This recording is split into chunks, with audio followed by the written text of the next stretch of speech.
أعوذ بالله من الشيطان الرجيم بسم الله الرحمن الرحيم. And so Richard Nixon went to Camp David and then on Sunday announced to the world, we gave our word, but we don't have to keep it. And he tore up Bretton Woods. That's what he repudiated, a treaty obligation, just repudiated it.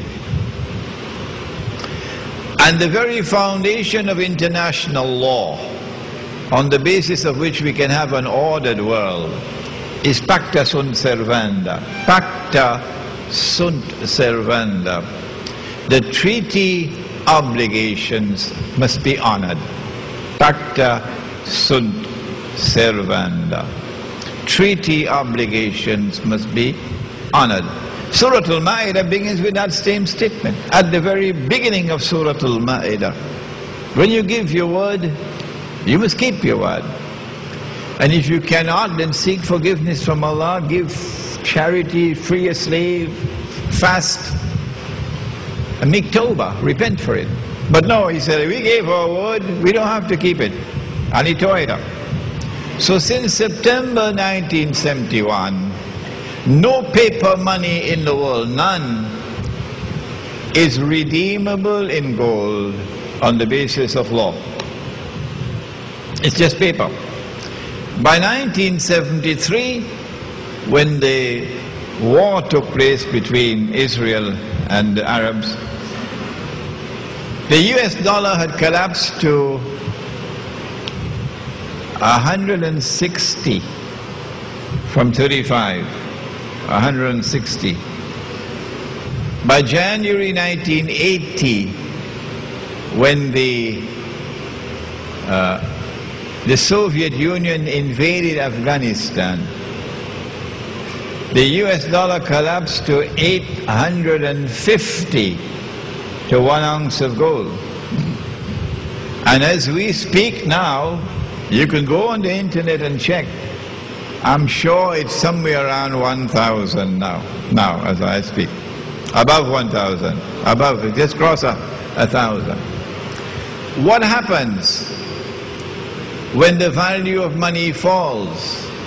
The answer was provided in 1931 with that test shot.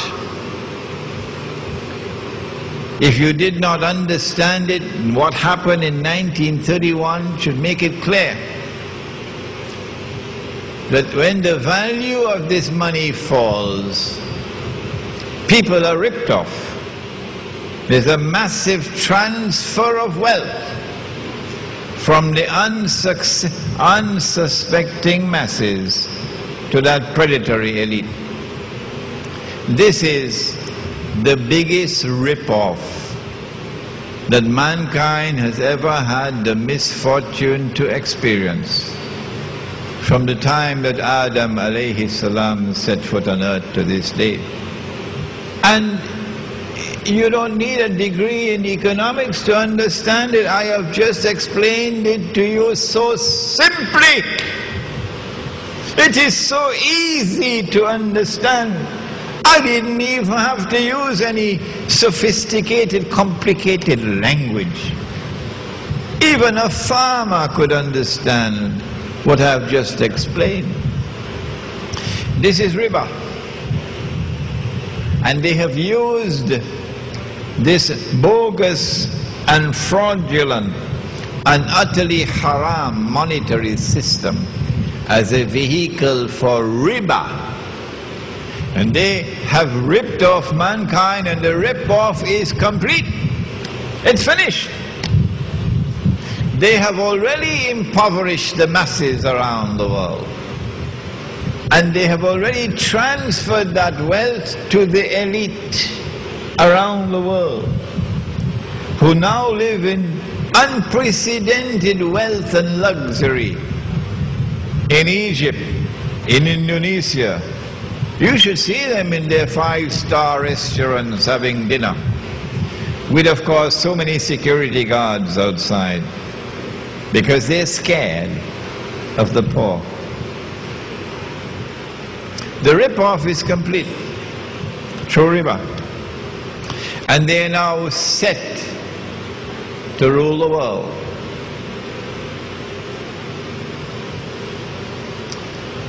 But this is not the end of the story. Tomorrow they would not need the paper money anymore. When Israel takes over from the United States as a new ruling state in the world, the US dollar will have to give way as the international currency. So I ask myself, which currency is going to take over? Is it the Israeli shekel? And while all the money in the world is going down in value, Israel's money is not. And then I realized, no, they're not going to remain with this bogus and fraudulent monetary system of paper currencies, because they have something better than that in store for you. At least with the paper currency, you could take it home and give it to your wife and tell her, put it away. At least with the paper currency, you can keep it at home, nobody knows how much money you have.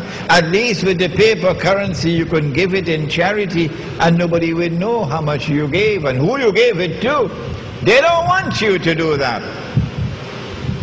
They don't want you to be able to conceal from them how much you have.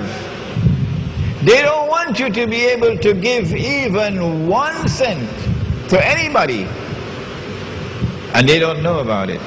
Well, how are they going to do that? Are they going to appoint police in every home? They don't need to do that. All that they have to do is to trigger a 2012, I believe it's called, to trigger a monstrous, a massive catastrophe in the world which will bring down the whole thing. The US dollar crashes and it'll bring down with it all the paper money in the world. And if you're caught with the paper, you can use it as wallpaper. And they have something to replace it. It's money you can't feel, you can't touch.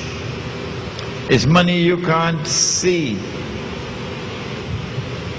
Who is going to accept money I can't see and money I can't touch? No. They're going to say, well, we're bringing to the world progress. It's called a cashless economy. And that's supposed to be progress. A cashless economy. You can't pay with paper anymore, that's old-fashioned. No. Now it's electronic money. Are they going to get away with it? Electric impulses? That is now money? Yesterday you took a piece of paper, you printed a picture on it, you put a number on it, and you assigned an entirely fictitious value to it. And you made wealth out of nothing. That's shirk. But all the cattle in the world accepted it and were using it. And in the process of accepting your paper and using your paper, they were themselves transferring their wealth to you. You have to hand it to Dajjal, he's real smart. But now they don't need that anymore. Electronic impulses will now become money. Governments will no longer be able to issue money. No. Banking system around the world and a computer keyboard, and they will control the banking system. And so all the money in the money system of the world will be in the banking system. And so they will know how much money you have, you can't hide it. And they will know how you're using your money. They will know when you bought and how much you bought and how much you paid. Every single thing is recorded.